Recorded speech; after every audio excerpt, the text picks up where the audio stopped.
Okay, here we got a regular USB charger, a USB cable, a smartphone, and a device called the USB tester.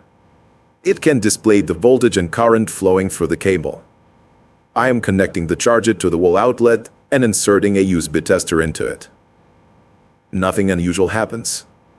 As expected, the tester displays 5 volts. And now I'm plugging the charger into the phone. Let's see what happens now.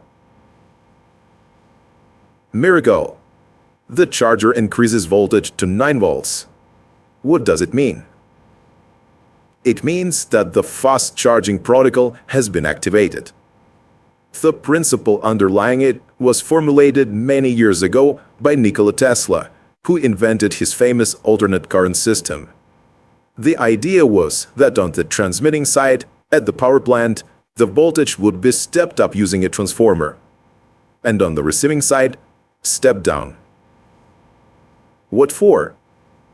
The thing is that the amount of energy that can be transmitted through wires of a certain gauge is limited by the maximum current they are able to withstand. You've probably come across a table connecting wire gauge with the maximum current strength. For example, a current of no more than 19 amps can be passed through a copper conductor with a cross-section area of 1.5 square millimeters. If it is exceeded, you can expect overheating, insulation failure, and fire. The same goes for the USB cable. Modern smartphones have powerful processors and batteries of large capacity.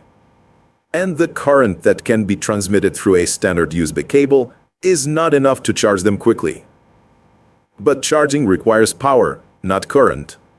And power is the product of voltage and current. If we cannot increase the current, its value depends, as mentioned above, on the wire gauge. Nothing prevents us from increasing the voltage. This is exactly what we observe in the so-called fast charging mode. It should be noted that USB version 3.1 allows the voltage to increase up to 48 volts and the current up to 5 amps. So the power transmitted via USB cable can reach an incredible 240 watts. By the way, the latest MacBook Air, which nowadays uses a standard USB Type-C connector for charging, is charged with a voltage of 14.4 volts.